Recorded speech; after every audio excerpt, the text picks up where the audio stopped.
To add the BNB Smart Chain to your MetaMask wallet, start by opening the MetaMask extension in your browser.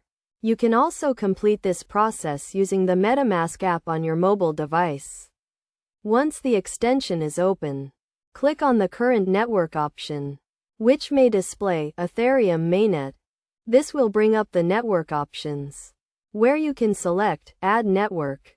You will then be redirected to a page displaying popular custom networks, including the BNB Smart Chain. If the BNB Smart Chain is listed, you can add it directly by clicking the Add option. If it's not listed, you can add the network manually by clicking Add a Network manually.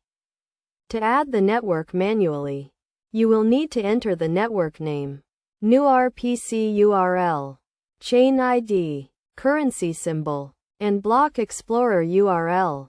To find this information, open a new tab and navigate to academy.binance.com, where you can find the necessary details.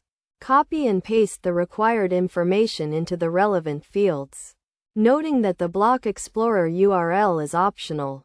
Once you've entered the information, click Save, and then Got it. The BNB Smart Chain should now be added to your MetaMask wallet as a network.